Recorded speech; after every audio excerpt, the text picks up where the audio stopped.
Yes. So Amol Bhongle, he is a computer engineering graduate who has studied community media at the School of Media and Cultural Studies in Tata Institute of Social Sciences here in Mumbai. So he has worked with environmental policy centers and different projects in this field of sustainable tourism, environment, etc. Right now, he is leading outreach and communication team at Swatch, and he plays a key role in crafting the communication strategies, implementing the outreach campaigns. So, without much further ado, thank you so much, Amukji, for joining us for this webinar. I'm sure that many of us will gain a lot, and those who will be seeing the recording again, they'll also be gaining a lot from this webinar. So, thank you so much. Over to you. Thanks, Priyanka. And thank you for inviting us to your webinars. Uh, Special thanks to Team Micah, Setu from We Naturalists, and all of you who are a part of the organizing team. Really glad that you are trying to bring young people together to understand uh, green jobs. But uh, I'm going to speak a little bit uh, different than what you mentioned. I'll try to link it to the green skilling, but I want to uh, bring to everyone's attention something much more important and about systems that actually already exist around us, and how we can actually contribute to those systems, how we can actually contribute to uh, sustainable solutions that are already around us, and how do we view them. So I would like to uh, give a really short presentation and then keep some time for interaction. Hope that's okay. And Oh, I will share my presentation now.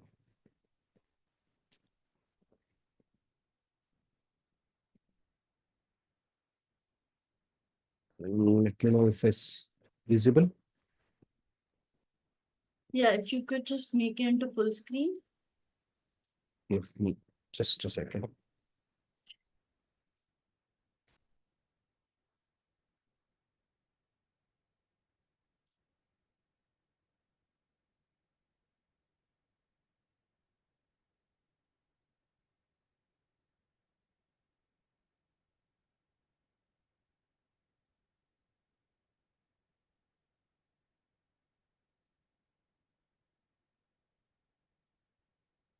Can you see it now?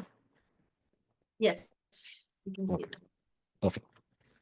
So before we uh, get into the details of uh, Wastepicard-led solutions and green jobs, I would like to give a brief background on who Wastepickers are, uh, and ये लोग क्या काम करते हैं, कितने सालों से हमारे अराउंड जो भी सस्टेनेबिलिटी के बारे में चर्चा हो रही है उस फील्ड में ये कितने सालों से क्या काम कर रहे हैं एग्जैक्टली, उनका बैकग्राउंड क्या है और वो कहाँ तक अभी तक आ रहे हैं, उनका पुणे जहाँ से मैं हूँ और जहाँ पर हम हमारी संस्था काम करती है वहाँ पर उनका क्या कंट्रीब्यूशन है, और I also try to speak a little bit about देश में कितने सारे वे स्पीकर्स किस तरीके से काम करते हैं और जी रहे हैं.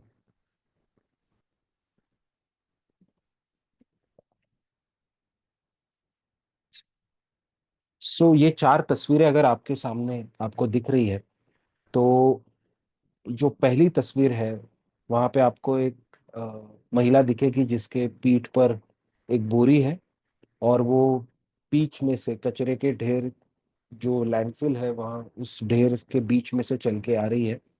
और अगर हम उसके पीछे देखेंगे तो कई सारी बिल्डिंग्स हैं, जैसे एक शहर की स्काईलाइन जिसे कहते हैं उस तरीके से एक शहर दिख रहा है.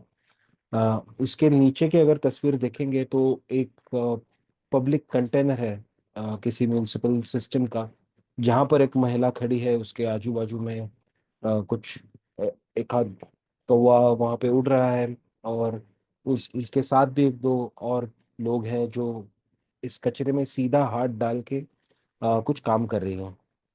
अ, उनके बाजू में ये जो दो तस्वीरें हैं, ये छोटे छोटे बच्चे हैं, लड़कियां हैं।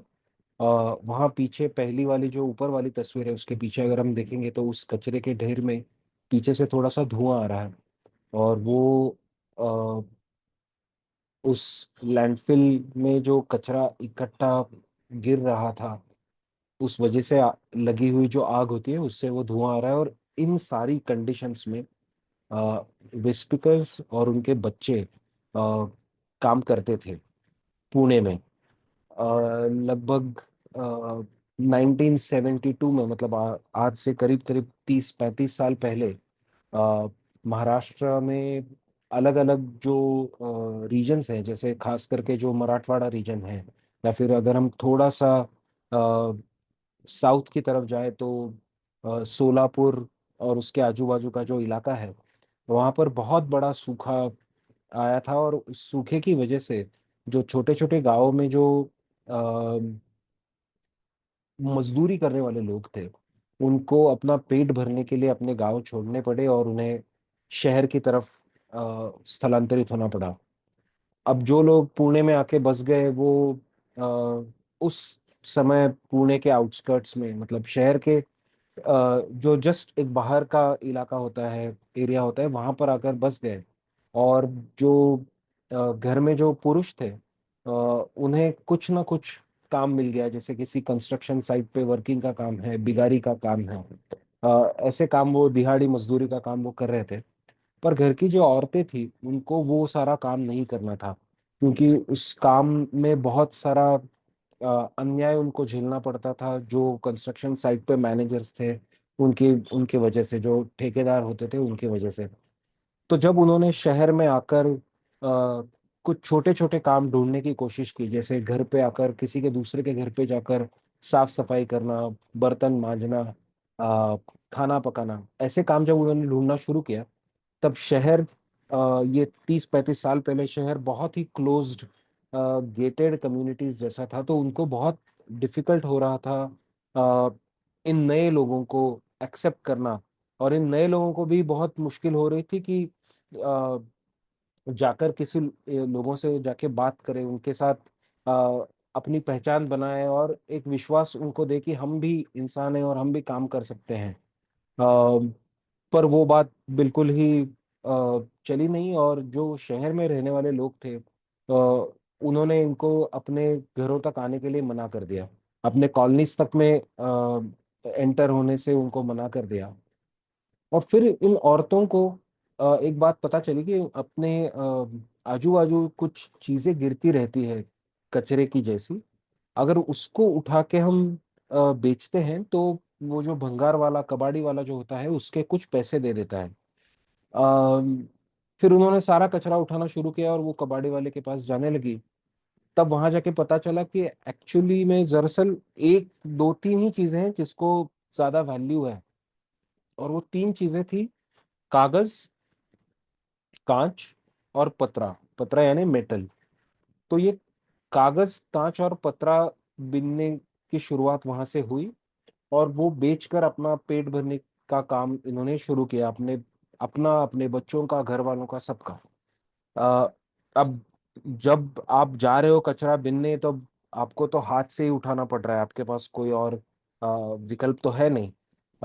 तो आप उस कचरे के ढेर में बिनने के लिए हाथ डाल रहे हो, तो आपके पास जितने ज्यादा हाथ है, उतना कचरा आप ज्यादा बिन सकते हो। जितना कचरे में से आप कागज अलग निकालोगे, उतनी कमाई अच्छी होगी। और जितनी कमाई अच्छी होगी, उतना आप आपके घर पे सबको खिला पाओगे। तो इसलिए उनके साथ उनकी बेटियां भी जाने लगी। अ, अब कोई शिक्षा का कोई कभी अवसर नहीं मिला था। कोई प्रॉपर्टी अपने नाम पे नहीं थी कि बच्चों को कहीं कहीं और छोड़ दिया और खुद काम पे चले गए, वैसी भी बात नहीं थी। अगर जाना है तो बच्चों को संभालने के लिए उनको भी साथ लेके जाना है। अ, शिक्षा नहीं है, इसकी वजह से बहुत छोटी उम्र में शादी हो गई है, तो एक साथ नानी भी जा रही है, नानी या दादी जा रही है, उनके साथ उनकी बेटियां जा रही है, और बेटियों के साथ उनकी पोतियां भी जा रही हैं। और ये सब मिलके वो कचरा उठा रहे हैं, छोटे बच्चे भी, मम्मी भी, दादी भी, नानी भी, सब लोग। और ये उठा रहे हैं और बेच रहे हैं। ऐसे लगभग ये काम एक पीढ़ी से दूसरी पीढ़ी तक पास ऑन होता गया। और फिर जब 1989 में, 88-89 में, लेट 80s में, जब जो हमारी संस्था के फाउंडिंग मेंबर्स हैं और उनके साथ कई एक्टिविस्ट जुड़े हुए थे, वो जब इनकी बस्तियों में शिक्षा का एक प्रोग्राम चलाने की कोशिश कर रही थी, तब उन्हें पता चला कि कुछ महिलाएं और कुछ बच्चे हैं जो इन क्लासेस को आते नहीं है, और जब आते हैं तब पीछे बैठते हैं सबसे दूर जाकर।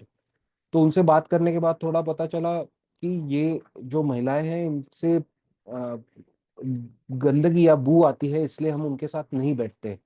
तो बू क्यों आती है? तो ये दिन भर कचरे में है। तो दिन भर कचरे में क्यों है? तो फिर वो सारा जो माइग्रेशन हुआ था गांव से शहर तक, वो सब चीजें पता चली। और उनके साथ पूरा पूरा दिन बिताने के बाद एक पता, दो तीन चीजें बहुत इंपॉर्टेंट सामने आई। एक तो वो जो काम कर रही है वो बहुत ही महत्वपूर्ण काम है।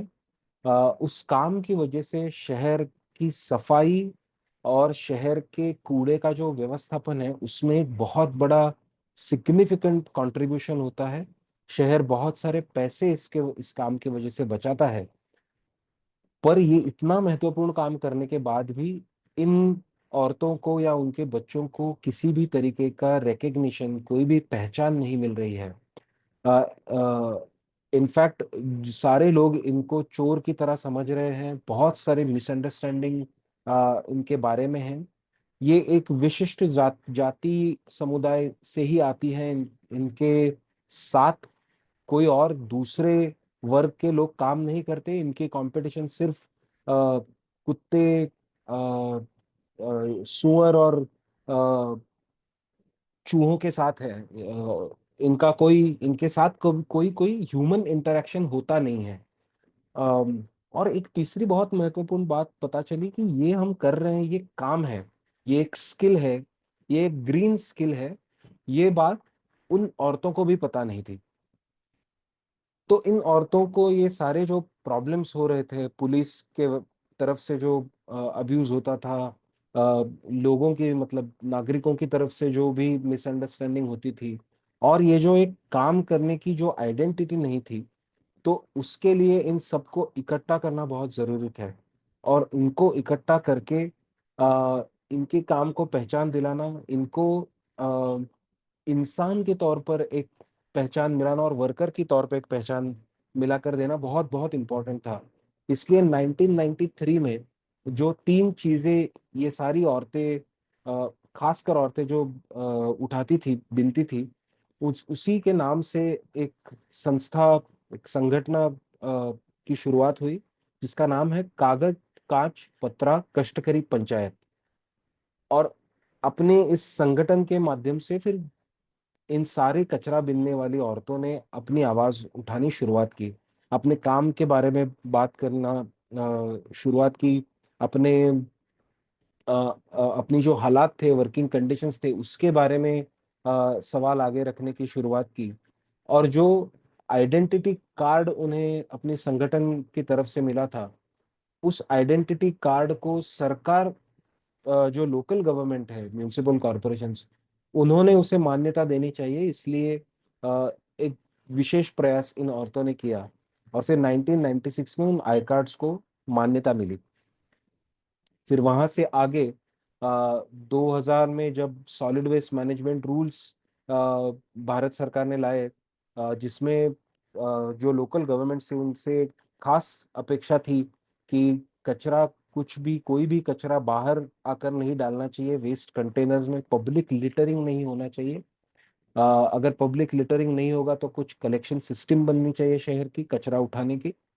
और तीसरा जो है वो अपने घरों पर जो कचरा तैयार होता है, उसका उसी घर पर ही उसका सेग्रीगेशन होना चाहिए, अ, दो अलग अलग प्रकारों में, गीला और सूखा कचरा।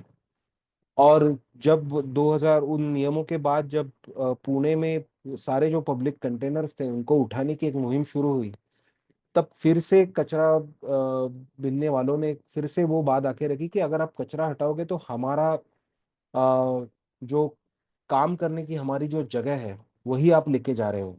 अगर हम काम करने के लिए हमारे पास जगह नहीं होगी तो हम क्या, कैसे हमारी जिंदगी गुजारेंगे, हम कैसे कमाएंगे। और फिर उससे 2007 साल में स्वच्छ संस्था की शुरुआत हुई। अब ये जो पॉइंट है 2007 में जब संस्था शुरू हुई स्वच्छ, तो इस पॉइंट को लेके मैं थोड़ा सा, और हमारा जो आज का टॉपिक है जिसके लिए हम मिले हैं उस पर थोड़ा सा मैं गौर फरमाना चाहता हूँ। एक तो है कि अब आप देखिए कि ये ऐसा टाइम पीरियड है जब सस्टेनेबिलिटी, पोल्यूशन, क्लाइमेट चेंज, इसके बारे में बहुत ही धीमे धीमे, जिसे हम मरमरिंग कहते हैं, उस तरीके की बातें करना, फुसफुसाना शुरू हुआ है। आ, ये, और उस दौरान ये जो औरतें हैं वो एक नया ग्रीन स्किल और ग्रीन जॉब आगे रख रही हैं सबके सामने, शहर के सामने, शहर के म्यूनिसिपैलिटी के सामने, पॉलिटिशियंस के सामने। अ, और ये जो ट्रांजिशन हो रहा है, जो शहर भर घूम कर कचरा बिन रही है, जो बहुत ही कठिन वर्किंग कंडीशंस में काम कर रही है, लैंडफिल में कचरे के ढेर में उतर कर, तारों में हाथ डालकर, जहाँ पे कुत्ते सुअर चूहे काट रहे हैं, उन सारी बहुत ही डिफिकल्ट वर्किंग कंडीशंस में काम कर रही है।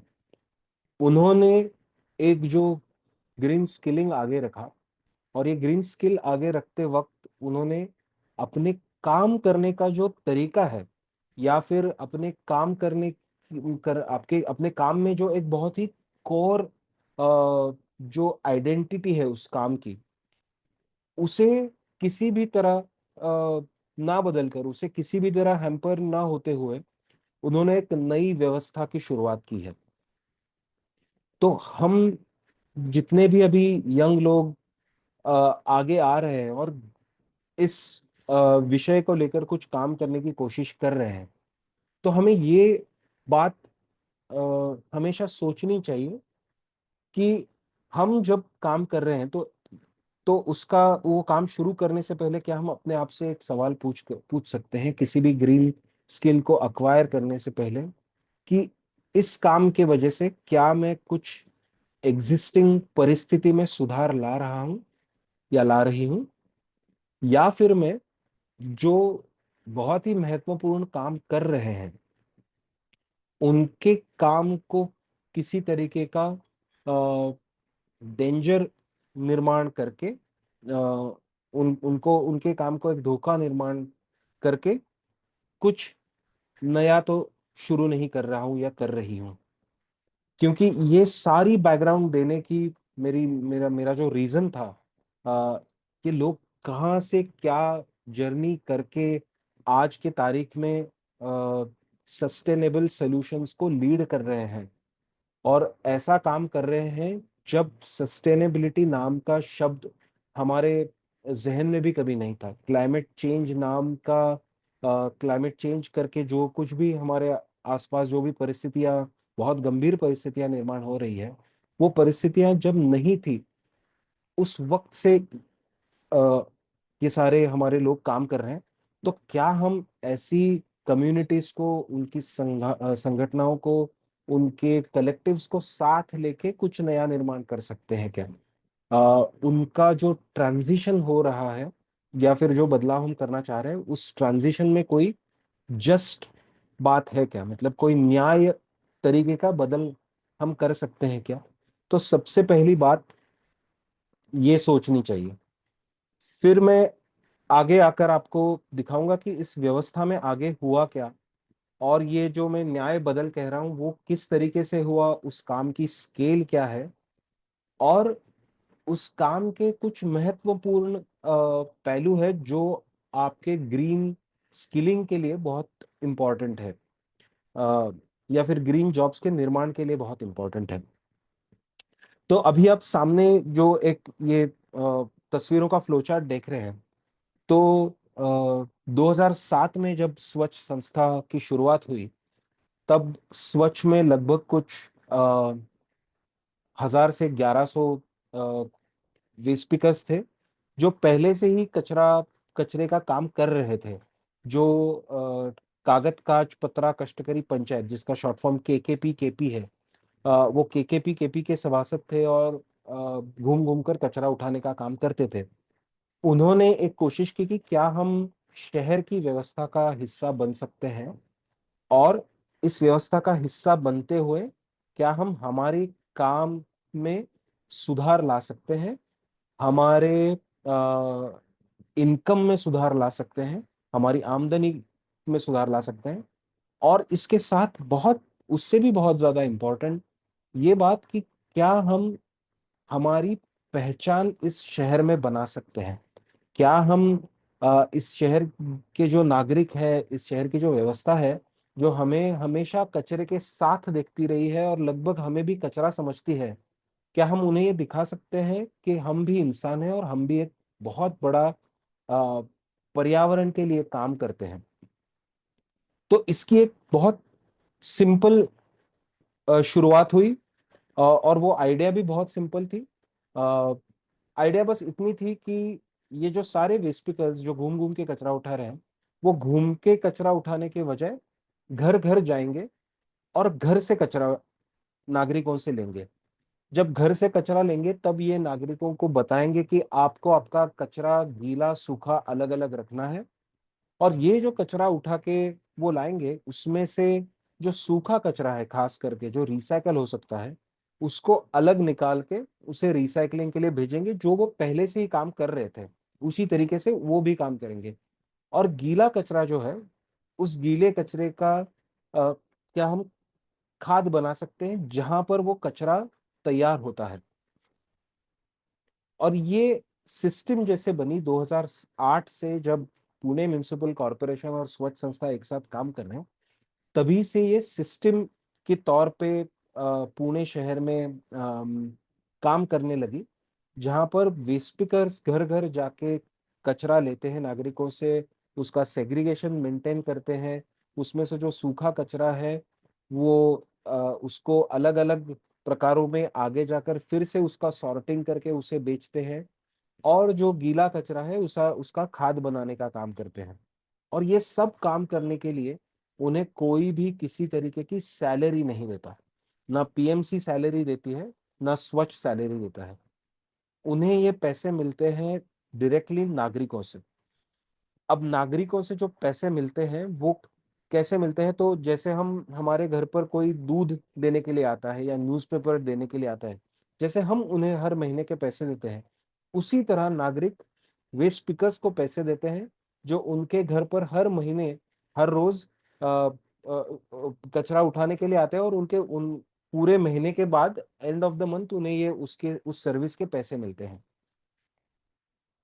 तो वो जो कोर काम था स्पीकर्स का, कचरा उठाना है, उसे अलग अलग प्रकारों में छांटना है और उसे बेचना है, वो काम उनका अबाधित रहा। उस काम में तो वो काम किसी ने हटाया नहीं, उनसे निकाला नहीं, पर उस काम की वर्किंग कंडीशंस बहुत सुधर गई। कचरा जो है वो घर से मिलता था तो बहुत साफ सुथरा मिलता था, कहीं भी बहुत ही खराब पब्लिक कंटेनर में हाथ नहीं डालना पड़ता था, और नागरिकों के लिए बहुत ही कन्वीनियंट और इफेक्टिव सर्विस थी। क्योंकि मुझे मेरा कचरा लेके नीचे उतर के कहीं किसी पब्लिक कंटेनर में नहीं डालना है, मुझे बस मेरा कचरा अलग अलग रख के मेरे घर के बाहर रख देना है, या फिर मेरे घर पे जो वेस्ट पिकर्स आते हैं उनके हाथ में दे देना है। तो ये इतनी आसान सिस्टम की वजह से, आ, या फिर इतनी आसान सिस्टम जो दिख रही है, उसके अगर हम उसको अगर हम ग्रीन जॉब या ग्रीन स्किलिंग की पॉइंट ऑफ व्यू से देखें, तो हमें ये पता चल जाएगा कि ये जो सारे वेस्ट पिकर्स जो काम कर रहे हैं, अगर ये इकट्ठा एक साथ किसी लैंडफिल पे जाते, या किसी पब्लिक कंटेनर में उतरते, तो कितने बड़े बड़े कचरे के ढेर लग जाते। अभी हम देखते हैं बहुत सारे शहरों में, दुनिया भर में और भारत में भी बहुत बड़े बड़े कचरे के ढेर लगते हैं, लगभग वो माउंटेन्स की तरह दिखते हैं। और वो उस तरीके की सिमिलर सिचुएशन पुणे में भी थी, जो धीरे धीरे इस व्यवस्था की वजह से उसमें भी सुधार आया। तो वर्किंग कंडीशंस जो है वो एक उसका एक बहुत बड़ा जो कारण है, वो हमें सोचना चाहिए फ्रॉम ग्रीन जॉब पर्सपेक्टिव, कि क्या हम जो भी सस्टेनेबल सोल्यूशन बनाने की कोशिश कर रहे हैं, क्या हम उसे डिसेंट्रलाइज्ड इमेजिन कर पाते हैं? क्या हम उसका उसकी जो सिस्टम डिजाइन है, क्या हम उसे डिसेंट्रलाइज्ड यानी विकेंद्रित तौर पे देख सकते हैं या नहीं? अ, दूसरा, क्या ये सस्टेनेबल सोल्यूशन सब लोगों के लिए बन सकता है या नहीं? क्या अ, मतलब फॉर एग्जांपल स्वच्छ में अगर कोई नागरिक यूजर फी दे सकता है, तो सिर्फ उसी के घर से कचरा उठाने का काम नहीं होता। जो स्लम्स है, जो बस्तियां होती है छोटी छोटी, जहाँ पे रहने वाले लोगों की भी फाइनेंशियल कंडीशंस थोड़ी सी मुश्किल है, वहां पर भी वेस्ट पिकर्स जाके ये सर्विस देती है। और उस स्लम्स में जो सर्विस प्रोवाइड की जाती है, उसके लिए एक सपोर्ट सिस्टम म्यूनिसिपल कॉरपोरेशन के थ्रू खड़ा किया गया है। तो क्या ऐसी सपोर्ट सिस्टम हम बना सकते हैं? दूसरी महत्वपूर्ण बात जो डिसेंट्रलाइज्ड का जो मैकेनिज्म है, उसी से लिंक्ड है। क्या हम अ, ढेर सारा जो कचरा, और ये सिर्फ सिर्फ मैं वेस्ट मैनेजमेंट के पॉइंट ऑफ व्यू से अभी बता रहा हूँ, जो क्या हम हमारी समस्या जहाँ समस्या निर्माण होती है, क्या हम उसे वहीं पर सुलझा सकते हैं? अ, उसके लिए एक बहुत बड़ा चेन एस्टेब्लिश करने की जरूरत अगर ना हो, तो क्या हम ऐसी बेहतर सुविधाएं या फिर सॉल्यूशंस तैयार कर सकते हैं? जैसे गीला कचरा जो है, जो बहुत ही ऑर्गेनिकली उसका खाद बन सकता है, पर ऑर्गेनिकली खाद बनाने के लिए भी उसको एक डिलीजेंट मॉनिटरिंग की, रेगुलर उसके मेंटेनेंस की जरूरत होती है। सिर्फ कचरे पे कचरा डाल दिया तो उसका खाद नहीं बन सकता। So there is a difference between degradation and decomposition. तो वो डीकम्पोज होने के लिए क्या हम ऐसे सॉल्यूशन सोच सकते हैं जो डिसेंट्रलाइज हो, जहां कचरा तैयार हो रहा है उसी जगह पे उसका उसकी प्रोसेस हो, उसका खाद बन जाए, और उसी जगह पर उसका फिर से इस्तेमाल भी किया जा सके। तो ये वेस्ट पिकर्स ने पुणे में करके दिखाया है। लगभग 260 ऐसी बड़ी सोसाइटीज में वेस्ट पिकर्स गीले कचरे का, जहां गीला कचरा तैयार होता है वहीं पर उसका खाद बनाने का काम करते हैं। और खाद के साथ, कंपोस्ट के साथ, पुणे में ही बेस्ड एक ऑर्गेनाइजेशन है वायु, जो मॉड्यूलर मतलब छोटे स्केल पे बायोगैस मशीन्स बनाते हैं। वो भी, उनकी भी प्रोसेस एकदम ऑर्गेनिक है, कोई इलेक्ट्रिसिटी, कोई केमिकल्स, कुछ कुछ नहीं लगता। वो वायु के जो बायोगैस मशीन्स हैं, उन्हें चलाने का, ऑपरेट करने का, मेंटेन करने का काम स्वच्छ के वेस्ट पिकर्स कर रहे हैं। तो जो हमारे घर में तैयार होने वाले कचरे में से जो लगभग 75% से भी ज्यादा जो गीला कचरा होता है, जो ऑर्गेनिकली जहाँ पे वो कचरा तैयार होता है उसी जगह पे जिसका कंपोस्ट बन सकता है, उसे एट सोर्स हैंडल करने का काम वेस्ट पिकर्स कर रहे हैं। और इसमें मैं एक और आपको ग्रीन जॉब्स के पार्टनरशिप के बारे में थोड़ा सा अगर बताऊं, तो ये ऐसा सॉल्यूशन है जो जैसे वायु संस्था है जिन्होंने बनाया है, जिसमें कचरे का भी प्रॉब्लम हल हो रहा है, मतलब पर्यावरण का भी प्रॉब्लम, पर्यावरण के लिए भी काम हो रहा है। जो लोग पर्यावरण के लिए काम कर रहे हैं जैसे वेस्ट पिकर्स है, उनको भी साथ में जोड़ा जा रहा है। और जो लोग जो सिटीजन्स हैं, जो इस पूरी व्यवस्था का एक बहुत महत्वपूर्ण हिस्सा है, उनका भी इस पूरे एनवायरमेंटल कंजर्वेशन या फिर क्लाइमेट एक्शन की तरफ उनका भी एक पार्टिसिपेशन उसमें हो रहा है।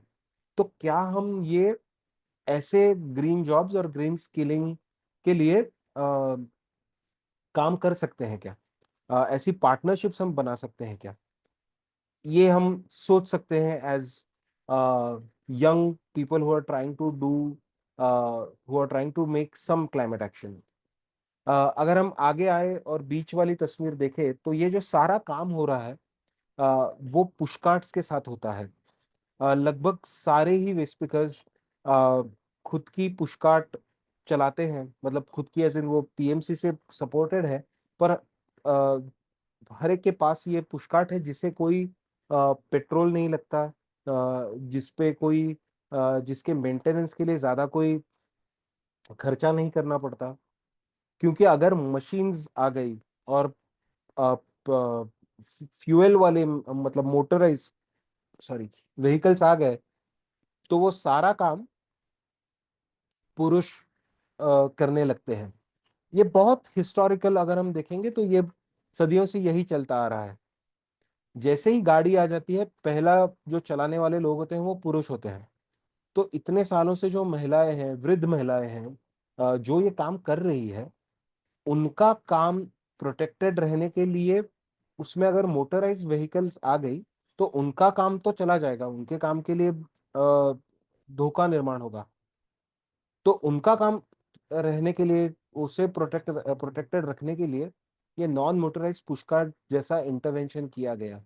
ये करते वक्त वेस्ट स्पीकर्स के साथ कंसल्टेशन करके ये बनाई गई पुशकार्ट है।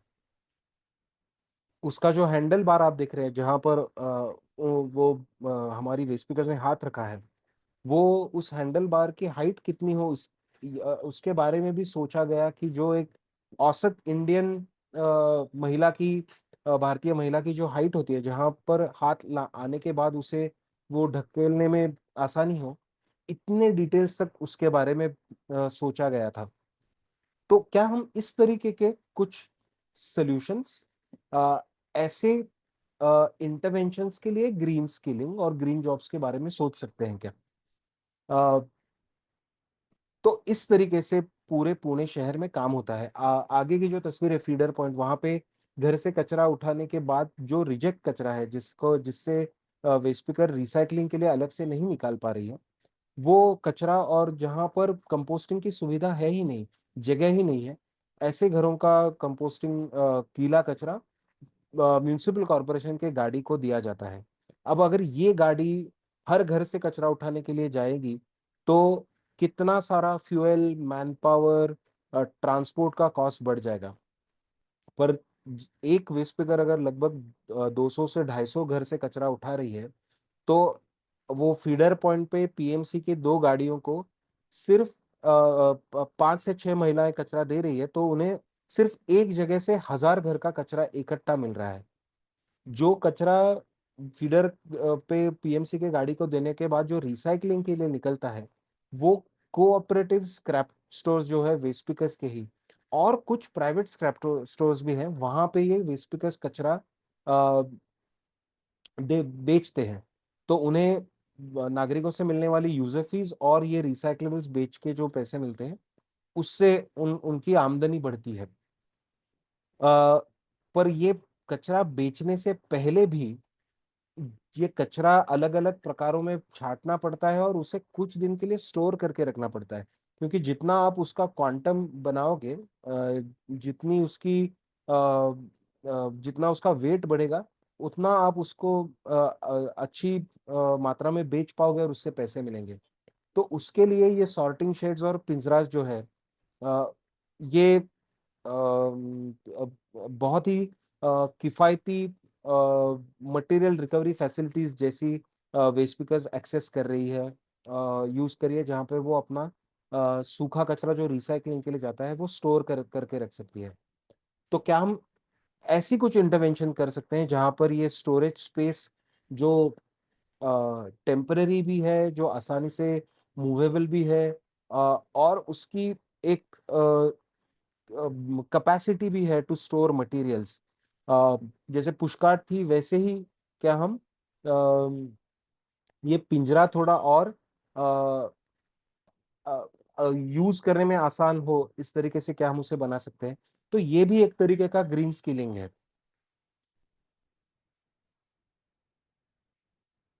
अभी जो आपने एक कलेक्शन की सिस्टम देखी, उसके साथ अलग अलग तरीके के कुछ काम वेस्ट पिकर्स ने किए हैं।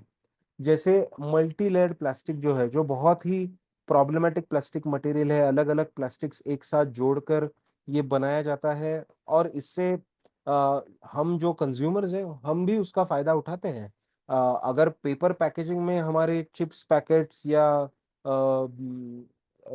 जो कोई भी फूड प्रोडक्ट्स अगर आने लगे तो वो बहुत महंगे हो जाएंगे। एमएलपी में आते हैं इसलिए वो बहुत सस्ता मिलता है, एमएलपी बनाने के लिए भी जो बाकी के प्लास्टिक्स है उनसे बहुत सस्ता है। पर ये कचरा जब कचरे में आता है तब बहुत प्रॉब्लम प्रॉब्लम खड़े कर देता है, क्योंकि उसका रिसाइकलिंग हो नहीं पाता। तो अगर रिसाइकलिंग नहीं होता तो उसे उठाएगा कौन, सॉर्ट कौन करेगा, कौन खरीदेगा उसे, कोई कैसे बेच पाएगा। पर उसके लिए वेस्ट स्पीकर्स ने पुणे में एक अलग से कलेक्शन सिस्टम निर्माण की, जिससे ये सिर्फ एमएलपी प्लास्टिक अलग से बेचा जाता है और उसका मैकेनिकल रिसाइकलिंग किया जाता है। तो लगभग 4 टन दिन का, मतलब 100 से 120 टन इतना महीने का, ये सिर्फ एमएलपी प्रॉब्लमेटिक जिसकी कुछ भी वैल्यू नहीं है, जो बहुत सारी जगहों पर शहरों में सीमेंट प्लांट्स में ग्लोबली जला दिया जाता है, उसके मैकेनिकल रिसाइकलिंग के लिए ये प्रयास वेस्ट स्पीकर्स ने किया है।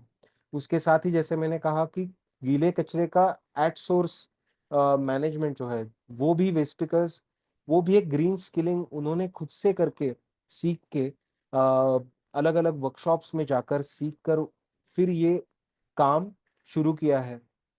वी कलेक्ट जैसा एक हमारा उपक्रम है जिसमें हम जो चीजें हम यूज नहीं कर सकते पर उसका कोई और रीयूज कर सकता है, और कोई और, मतलब उसमें भी एक इंक्लूसिव अप्रोच है कि ऐसे लोग जिन्हें ये मटेरियल्स, अगर वो बड़े मॉल्स में जाए, दुकानों में जाए तो वो खरीद नहीं पाएंगे, उन लोगों तक ऐसे अच्छे मटेरियल्स का एक्सेस कैसे पहुंचाए, रीयूज कैसे उन तक पहुंचाए, इसके लिए वी कलेक्ट के माध्यम से काम होता है। रेड डॉट ये एक बहुत बड़ी बिहेवियर चेंज की मूवमेंट रही है पिछले 10 से अधिक सालों तक, जहां पर सैनिटरी वेस्ट एक पेपर में रैप करके उस पर रेड डॉट निकाल के लोग डिस्पोज करते हैं, ताकि वेस्ट पिकर्स को जो कंटेमिनेटेड सैनिटरी प्रोडक्ट है उससे हाथ ना लगाना पड़े, उस उनको कोई हेल्थ कंसर्न उससे ना आए। और बिकॉज ये एट सोर्स सेग्रीगेशन, मतलब गीला, सूखा और तीसरा सैनिटरी वेस्ट, ये तीसरे प्रकार के सेग्रीगेशन के वजह से आ, लोगों में, पुणे के लोगों में सैनिटरी वेस्ट को लेकर एक बहुत बड़ा अवेयरनेस उनमें आया है, जिसका परिणाम ये हुआ है कि एशिया का पहला सैनिटरी वेस्ट का जो मैकेनिकल रिसाइकलिंग प्लांट है, वो एक बड़ी लीडिंग सैनिटरी प्रोडक्ट की मैन्युफैक्चरिंग कंपनी और पीएमसी एक साथ पुणे में शुरू कर रही है। पर उसका जो एक फाउंडेशन है वो एट सोर्स सेग्रीगेशन है। अभी रेड डॉट में भी अ, एक ऐसा भी ग्रीन स्किलिंग हो सकता है जो एग्जिस्टिंग सिस्टम को सपोर्ट करे। क्या हम माइंडफुल डिस्पोजल के लिए कुछ पैकेजिंग बना सकते हैं, जो जिसे यूज करके लोग सैनिटरी अपना जो वेस्ट है वो डिस्पोज ऑफ कर सके, रिस्पॉन्सिबली डिस्पोज ऑफ कर सके। उसके साथ ही एक, हर साल जो पुणे में बहुत बड़ा गणपति का त्योहार होता है, गणेश फेस्टिवल, उसके दौरान जो बहुत बड़ा निर्माल्य निकलता है, जैसे ऑर्गेनिक जो फ्लावर्स हैं, लीव्स हैं, जो गणपति को दिखाया जाता है, चढ़ाया जाता है, उसका अलग से कलेक्शन करके विसर्जन घाटों पर रुककर अ, उसको खाद बनाने के लिए भेजने का काम स्पीकर हर साल करते हैं। और हर साल लगभग 100 से ज्यादा टन 2-3 दिनों में ये निर्माल्य कलेक्शन होता है, जो विसर्जन दिनों, जब जब विसर्जन होता है उन दिनों पर। तो निर्माल्य को लेकर भी सस्टेनेबल सोल्यूशन क्या हम बना सकते हैं, उसमें एक सोचने वाली बात है कि उसमें उसको लेकर एक बहुत बड़ा प्रोडक्ट सामने आता है कि वो फूलों से इंसेंस स्टिक्स बनाना। पर उसके बारे में, उसके, अगर उसका हम पूरा अच्छे से अगर स्टडी करें तो ये समझ में आता है कि वो इंसेंस स्टिक्स बेचकर उसके पीछे जो फूल, वो इंसेंस स्टिक्स बनाने के प्रोसेसिंग यूनिट तक लाने का जो खर्चा है, क्या वो खर्चा हम इंसेंस स्टिक्स को बेचकर रिकवर कर सकते हैं?